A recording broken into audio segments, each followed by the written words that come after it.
Hey guys, tonight we are stepping into a story older than the stars you see blinking outside your window right now. You might be nestled under the covers or lounging on a creaky sofa that knows all your secrets. Either way, the night air feels a little heavier, doesn't it? There's something ancient out there, waiting to be heard. We're going to follow the faint, winding path of a single phrase, Son of Man. It's a title Jesus used for himself over and over, and yet no one quite agrees on what he meant. Was it humility? A claim to divinity? A wink to a future no one could see? Well, you're about to find out, but be warned, you might not make it to the end fully awake, or fully alive, depending on how you feel about ancient theological puzzles. No refunds if you vanish into the mystery. So, before you get comfortable, take a moment to like the video and subscribe, but only if you genuinely enjoy what I do here. And tell me where you're listening from and what time it is. I always love knowing which corners of the world are joining me in the dark. Now, dim the lights, maybe turn on a fan for that soft background hum, and let's ease into tonight's journey together.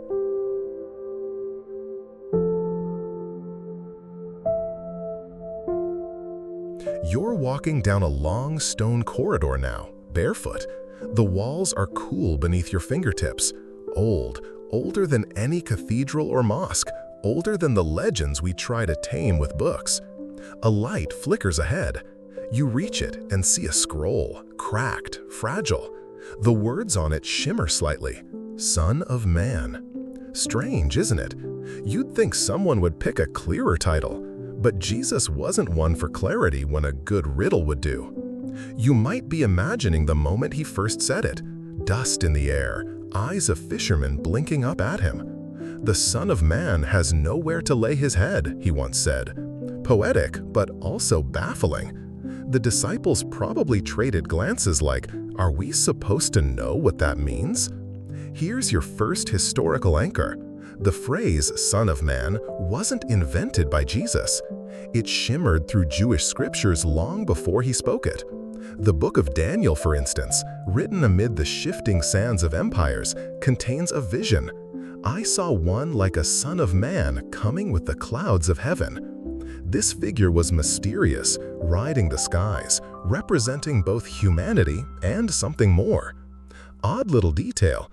In Aramaic, Son of Man was just a way of saying human being, kinda like calling someone old sport, but holier. Yet in Daniel, it became a cosmic figure, a thread theologians still tug on nervously. And here's a debate for your dreams. Historians still argue whether Jesus was claiming to be that celestial figure or simply reminding everyone he was human. After all, calling yourself Son of Man could mean, look, I'm one of you. But it could also mean, I'm the one from Daniel's vision. Get ready. You might be chuckling now. Imagine the Roman authorities trying to decode this. He called himself a what? A son of a man? Arrest him anyway. Bureaucracy has never handled nuance well. You move deeper into the story. Jesus said it in public, in parables, and even in moments of warning. The Son of Man will be handed over to sinners. That's not the kind of bedtime story one expects from a would-be Messiah.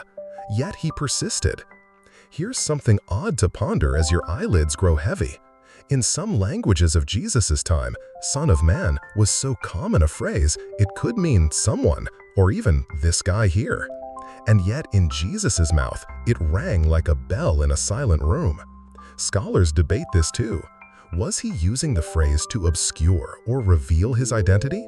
The gospel writers certainly wrestled with it. Some leaned into its cosmic side, others its humble tones. The result? A beautiful ambiguity that lets the phrase live on through centuries, still haunting seminaries and sleepy podcasts alike. And now, as the corridor twists again, you see a flicker of another world. A market square, dust swirling around a lone figure in simple robes. He glances toward you, eyes gleaming. The Son of Man has come to seek and save the lost, he says. The words hang in the air. You try to answer, but the dream shifts. The dream folds inward, like parchment curling under a flame, and now you find yourself standing at the edge of an ancient library. Shelves of scrolls and stone tablets rise impossibly high, vanishing into shadows. You reach out, your fingers graze brittle papyrus, rough to the touch. Somewhere here, the origins of Son of Man are buried, and tonight you have all the time in the world to unearth them. You move down a narrow aisle, and there it is, the Book of Daniel. Its pages whisper when you open them, like old friends speaking in code. Written during a time of exile, Daniel's visions pulse with hope and terror. One passage in particular draws your eye. "I saw in the night visions, and behold, with the clouds of heaven there came one like a son of man, and he came to the Ancient of Days." A cosmic figure arriving in glory. But who or what is he? That's the question that has kept scholars up at night long before you tuned in. Here's your first historical fact of this section. The phrase "Son of Man" in Daniel isn't an offhand poetic line. It belongs to a rich tradition of apocalyptic literature that flourished in the centuries before Jesus' birth. In times of oppression, under Babylonian, then Persian, then Greek rule, Jewish writers spun visions of cosmic justice. The Son of Man figure embodied the hope that someone, human yet transcendent, would restore the world. And here's your curious aside. In some early Jewish interpretations, Son of Man wasn't one figure at all. It represented the faithful community itself, Israel as a whole being vindicated in the heavens. Imagine an entire people shimmering like stars, ascending beyond their oppressors. Grand, yes, slightly disorienting too. But by Jesus' time, the image had narrowed. Many Jews expected a Son of Man who was both a deliverer and a judge, a heavenly figure who'd arrive on clouds and set things right. Which leads to tonight's scholarly squabble. When Jesus used Son of Man, was he echoing this popular expectation, or was he quietly reshaping it? You take another step through the stacks. Faint voices surround you, scribes debating under flickering oil lamps. One argues the Son of Man was meant as a messianic figure, the long-promised king. Another scoffs. No, it's a vision of human frailty, not kingship. The argument continues, echoing through the ages, and somewhere, a sleepy modern scholar rolls over in bed, still dreaming of footnotes. Now here's a delightful oddity for your wandering mind. In ancient Mesopotamia, there were stories of beings who were both human and divine, slipping between realms. Some historians suggest these tales influenced Jewish apocalyptic thought. So perhaps Son of Man carried not just Hebrew hopes, but whispers from older myths, threads woven from Babylonian dreams. Picture Jesus standing in this web of meaning. Every time he said Son of Man, his listeners heard layers upon layers. A simple human, a promised ruler, a cosmic mystery. No wonder they looked bewildered. And perhaps this is the genius of the phrase. It's a mirror. The curious see humanity. The hopeful see divinity. The skeptical hear nothing but air. You wander deeper. The air smells of dust and sandalwood now. A scroll unrolls before you, glowing faintly. The Son of Man will come at an hour you do not expect. Chilling words, then and now, and a bit inconvenient if you're hoping to tidy up before any divine visitors arrive. Here's your academic nugget for tonight. Some scholars argue that Jesus deliberately chose Son of Man because it was flexible. Unlike Messiah, a politically loaded term, Son of Man let him reveal himself gradually, on his terms. A shield as much as a window.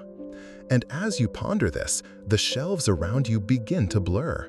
The scrolls fold themselves away, the vision slipping like sand through your fingers.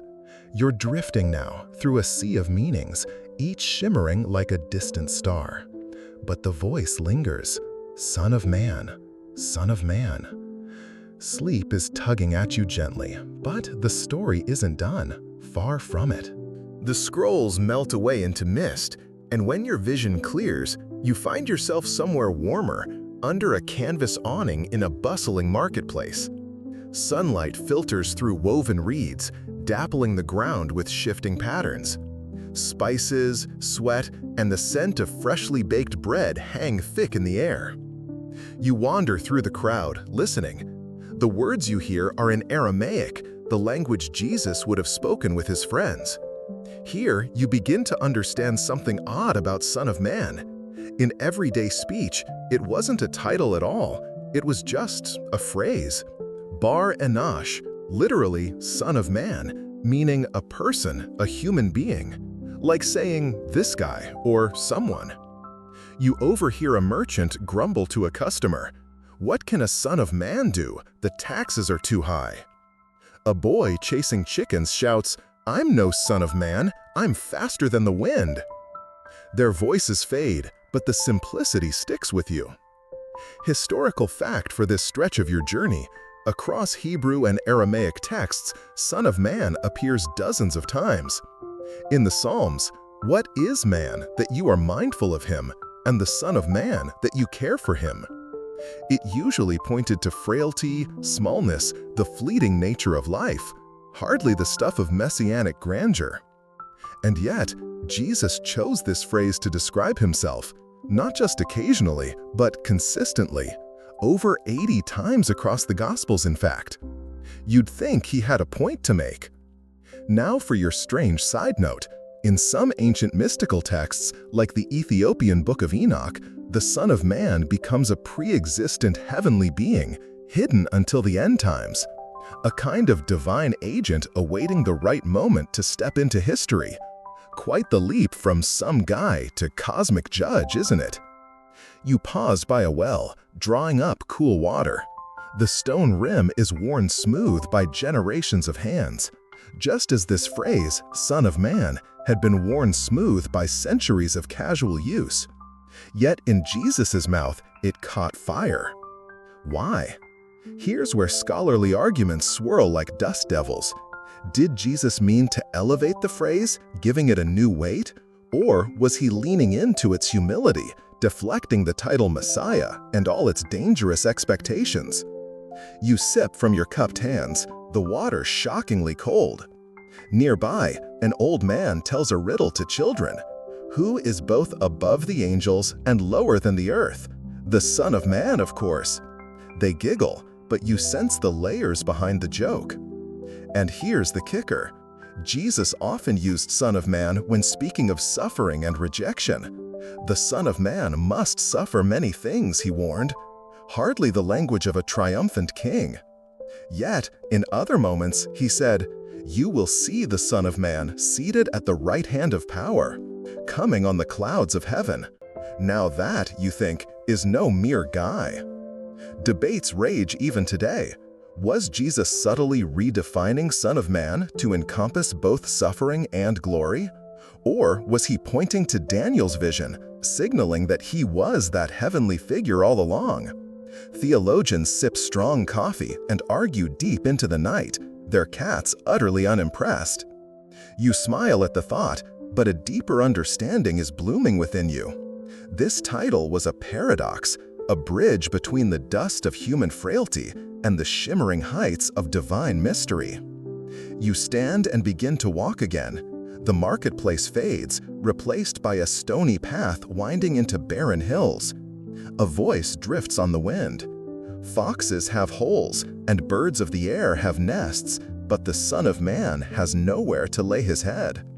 Simple words, but they carry the ache of a homeless wanderer and the call of a cosmic mission. You quicken your pace, eager to follow where this trail leads. The path winds higher, rocks crunching beneath your feet. The sun lowers, casting long shadows that flicker like forgotten memories. You pull your cloak tighter, though you don't remember putting one on. Time bends easily in stories like this.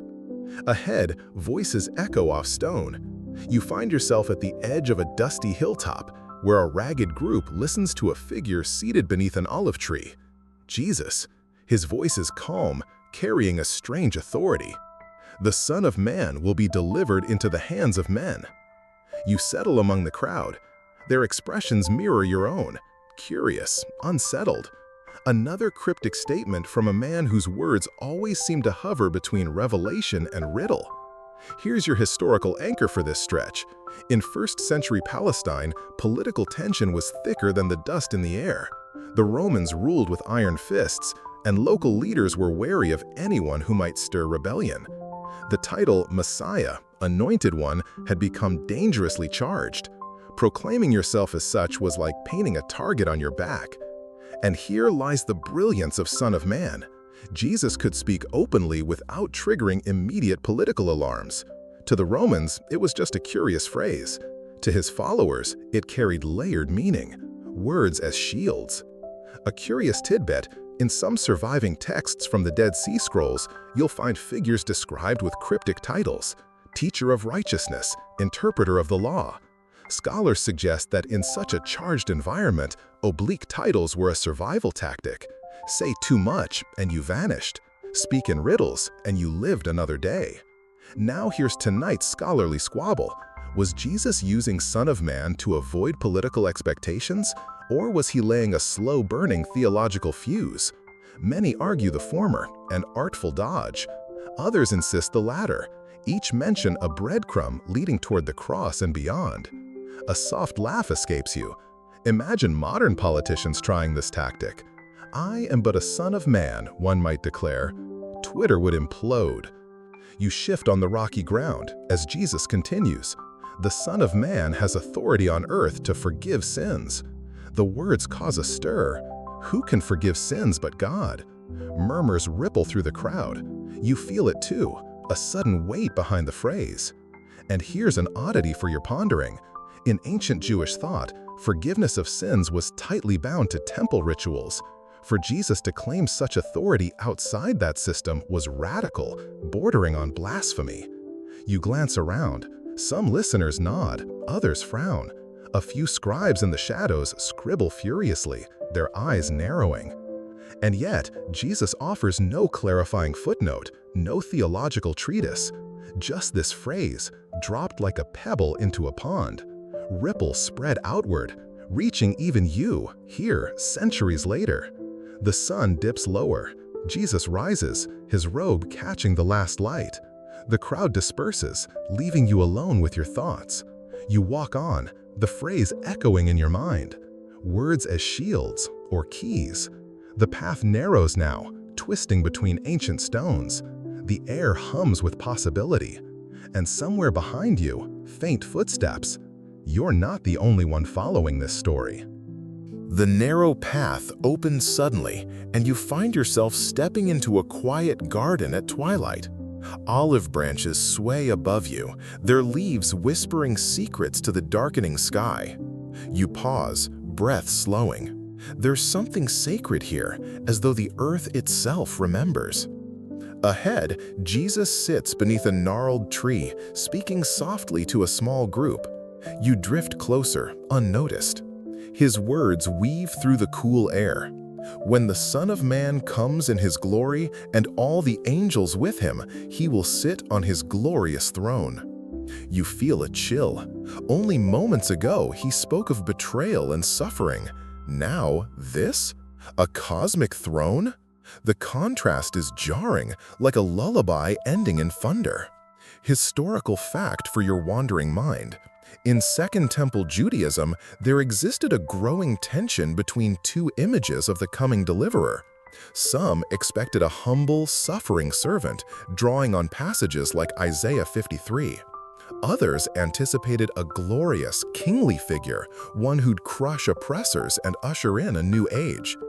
Jesus, with characteristic subtlety, embraced both and used Son of Man to hold them together in a single phrase. A curious detail. In certain Jewish mystical circles of the time, there were stories of heavenly thrones prepared for righteous figures, not just for God alone. Some of these tales were so controversial they were later banned from mainstream teaching. Jesus' words here echo those bold, dangerous visions. You glance around. The disciples shift uneasily, as if sensing the magnitude of what's being said. And you, too, feel the weight, a story too vast for human minds, yet spoken in simple words. Now for tonight's scholarly debate. Did Jesus truly envision himself as that apocalyptic figure from Daniel, coming with angels and cosmic authority? Or were later gospel writers layering this language onto his words after the fact? Theologians wrestle with this like cats with a ball of yarn, endlessly and with varying degrees of success. You smile at the thought, but the gravity of Jesus' claim remains. The Son of Man in glory. The humble phrase stretches to the heavens. And yet, just hours before, he had also said, "The Son of Man must suffer, be rejected, and be killed." The paradox deepens. Glory and agony intertwined. You wander deeper into the garden, footsteps muffled on soft earth. The night air is thick with the scent of crushed olives and distant rain. You hear the quiet murmur of prayer. "Father, if it is possible, let this cup pass from me, yet not as I will, but as you will." You know this scene, Gethsemane. And here, perhaps, lies the heart of Son of Man. Not a title of invincibility, but one of surrender. A human pleading in the night, facing what must come. An odd aside, some early Christian sects struggled with this portrayal. A truly divine figure, weeping and afraid? Unthinkable. Some rewrote the story to make Jesus seem serene, untouched by fear. But the older texts preserve the rawness. The Son of Man trembles. You sit beneath a tree, eyes heavy. The story pulls at you, threads of divinity and humanity woven too tightly to separate. And somewhere above, a lone olive leaf drifts down, landing softly on your shoulder. You do not brush it away. The garden fades into shadows, and the ground beneath you seems to shift. When your feet find purchase again, you are in the middle of a crowded street. Narrow, stone-paved, lit by flickering torches. The air is tense, thick with whispers and hurried steps. You turn a corner, and there he is again, Jesus, now standing before a tribunal of robed elders and curious onlookers. His hands are bound, yet his gaze is steady. A voice rises from the crowd. "Are you the Messiah, the Son of the Blessed?" The hush is electric. You hold your breath. Jesus answers, not with a simple yes or no, but with words that still reverberate through history. "You will see the Son of Man seated at the right hand of power and coming with the clouds of heaven." The room erupts. Some tear their robes, others shout accusations. The sentence has been spoken. Here's your historical fact for this moment. This exchange, recorded in several Gospels, became a turning point in the trial narrative. Claiming a seat at God's right hand was no small thing. It implied divine authority, a challenge to both religious and imperial power. And here's your curious aside.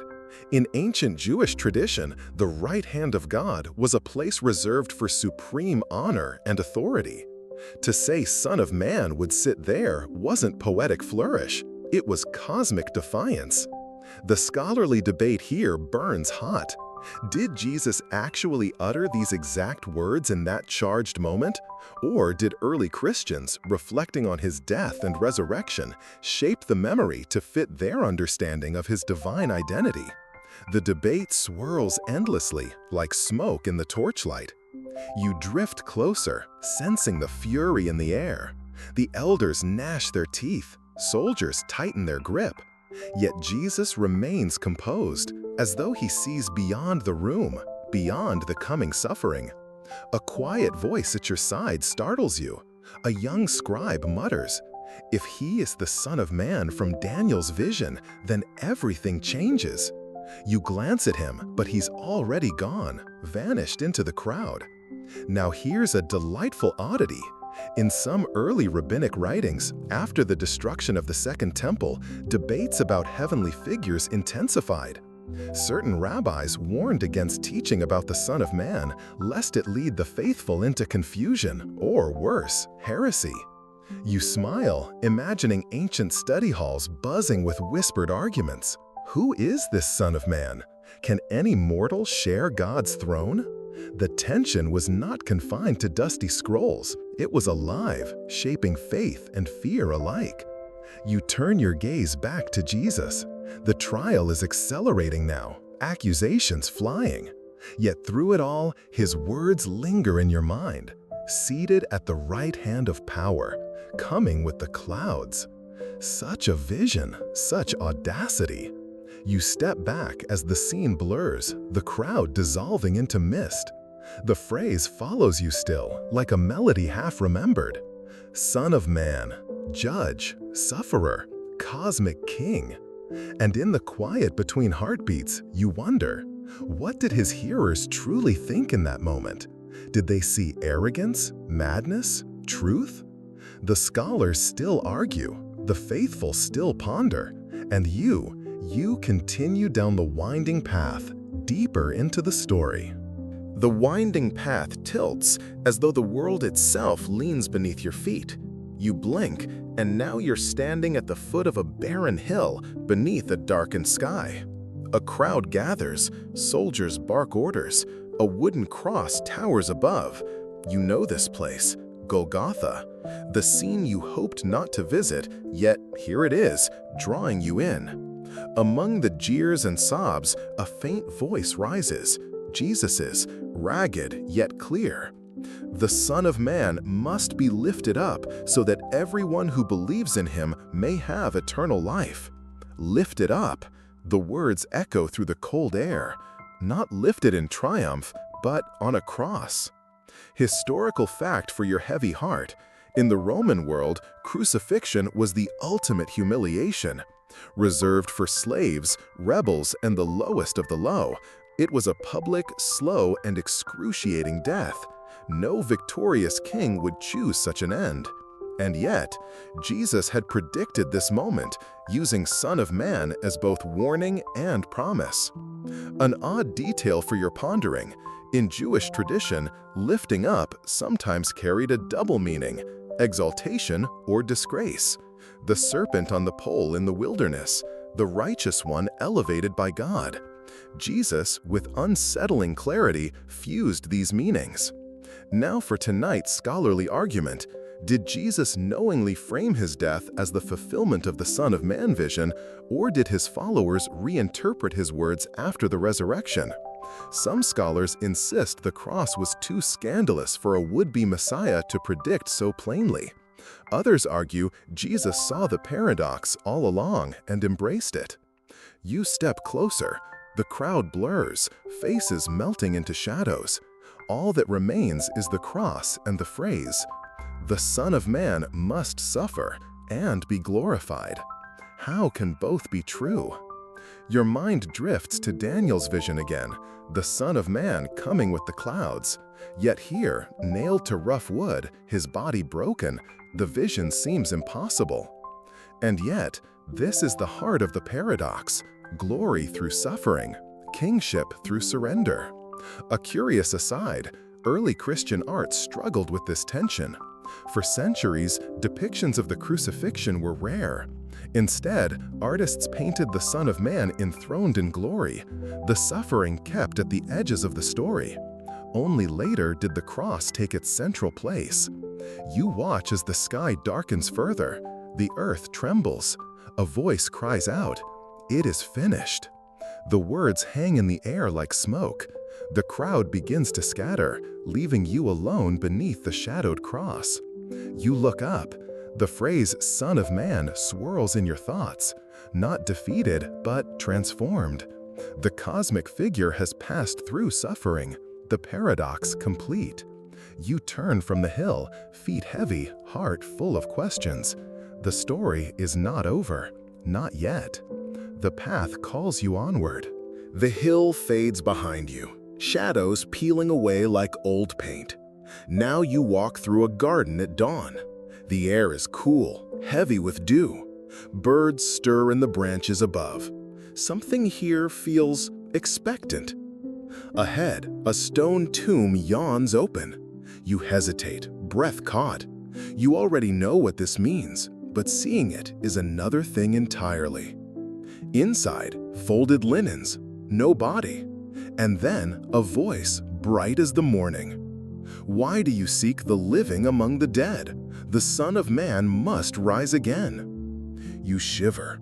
Even now, centuries later, these words unsettle the sleepiest parts of your mind.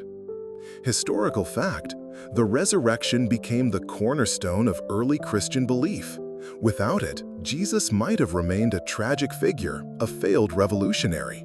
With it, he became the cosmic Son of Man Daniel had foreseen. Death undone. Now for an odd little footnote. Some ancient critics suggested the body had simply been moved. The earliest counter-narratives speak of theft, deception. Yet the stubborn testimony of frightened fishermen and grieving women spread like wildfire.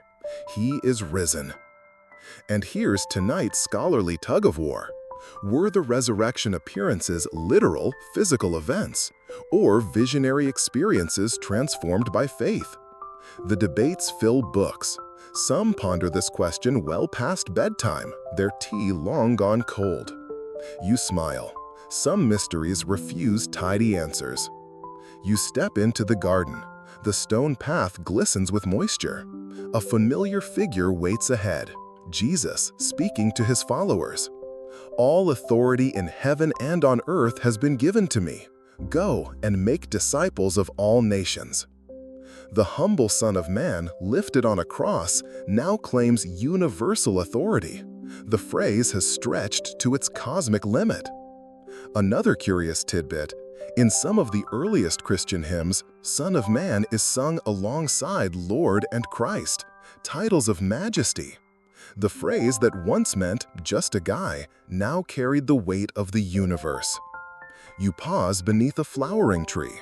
Petals drift down like soft confetti. The paradox settles in your chest. Son of Man, fully human, fully divine. Suffering servant, cosmic king. The path from dust to glory. A voice nearby stirs you. A disciple, wide-eyed, asks, "Will you now restore the kingdom?" Jesus smiles, enigmatic as ever.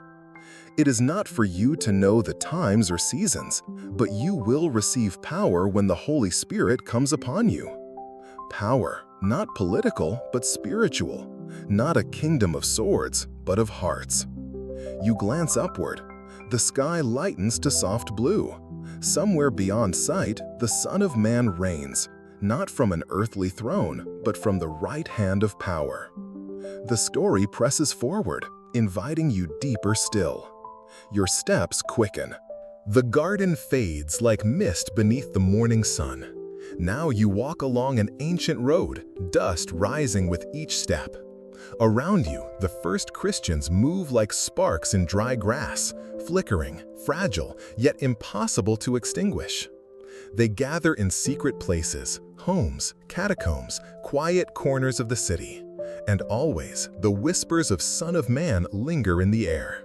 You slip inside a candlelit room. A man speaks, Paul, or perhaps another teacher, words flowing like a river. God has highly exalted him and given him the name above every name. You listen, breath slowing. The humble title, Son of Man, now sings with cosmic resonance in early Christian worship. Historical fact for your sleepy mind. Within a generation of Jesus' death, his followers were proclaiming him as the risen Son of Man foretold in Daniel, Lord of both heaven and earth. This wasn't a gradual evolution, it was a tidal wave of conviction. And here's a delightful oddity. Some early Roman critics mocked Christians for worshiping a crucified man. In graffiti scrawled on a Roman wall, a donkey-headed figure hangs on a cross with the caption, Alexamenos worships his God. Cruel, yes, but proof that the paradox of Son of Man had already taken hold. Now for your academic puzzle. How did Son of Man, a phrase so humble and ambiguous, become a cornerstone of divine identity? Some scholars suggest it was precisely this flexibility that allowed it to bridge worlds: Jewish hopes, Greco-Roman philosophy, Christian theology. A phrase like a key, opening every door. You step back into the street. The early Christians move with purpose despite the risks. Persecution looms, yet they speak boldly of the Son of Man, not as a distant figure, but as one who knows suffering and triumph alike. A quiet voice beside you murmurs, "The Son of Man will come again, as he promised." You turn, but the speaker has vanished into the crowd. An odd little fact: as Christianity spread, the image of the Son of Man shifted again. In Eastern icons, he is often depicted as both child and ruler, holding the cosmos in one hand, blessing with the other. In the West, artists began painting him on the clouds of judgment, echoing Daniel's vision. Two streams of thought, the approachable human and the awe-inspiring divine, both contained in the simple phrase, Son of Man. You walk on, the road stretching toward the horizon. The early church expands across languages, empires, centuries. Yet the paradox remains at its heart. The Word became flesh. The Son of Man dwelt among us. Your pace slows. The road begins to blur. You are nearing the edge of the story, but not the end. For the Son of Man still comes, in every act of mercy, every echo of hope. The phrase that once meant just a guy now hums with the resonance of eternity. And you continue onward, a traveler in this timeless tale. The road narrows once more, and you find yourself beneath a vast night sky. Stars wheel above, silent witnesses to all that is past.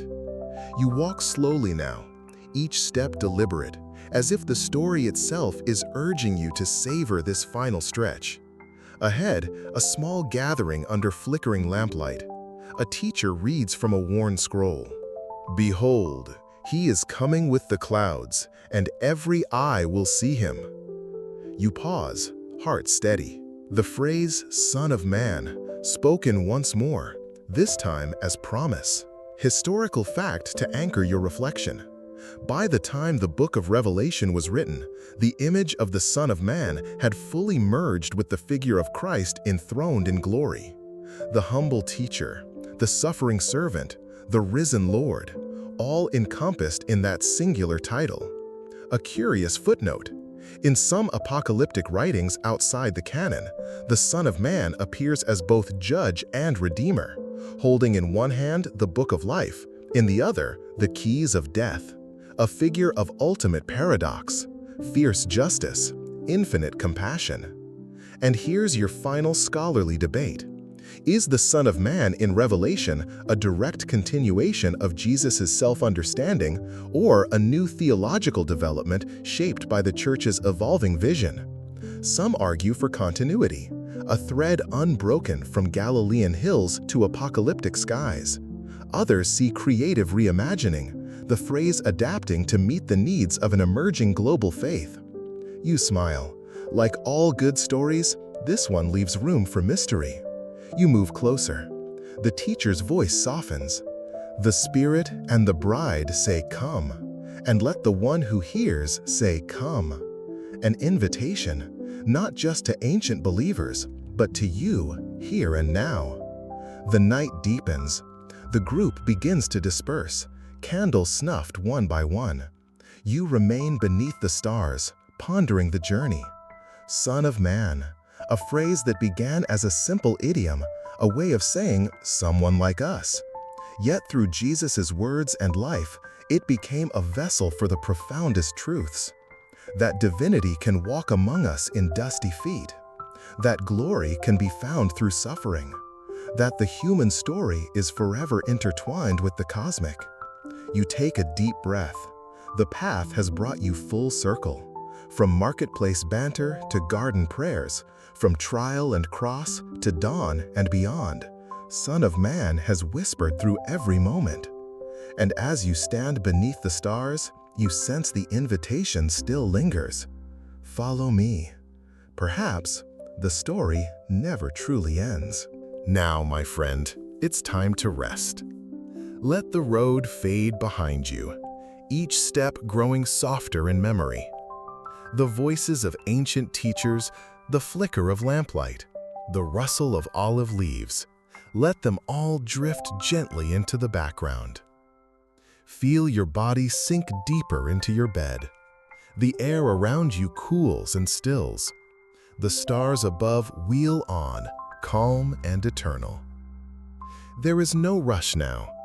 The paradox of Son of Man, human and divine, fragile and glorious, can settle like a soft cloak over your thoughts. You've walked through centuries tonight, crossed landscapes of faith and wonder. Let those images become gentle shapes at the edges of your mind. In this moment, you are safe. The path is behind you. The stars keep silent watch. The ancient invitation remains, not a command, but a whisper. Come, rest. Breathe slowly, each breath drawing you deeper into calm. The world softens, fades. You are held in a story older than time, vast as the night sky, gentle as a passing breeze. Sleep now. Let your thoughts unspool like silver threads carried on the quiet wind. And as you drift, remember, the story continues, but for now, all you need to do is rest. Sweet dreams.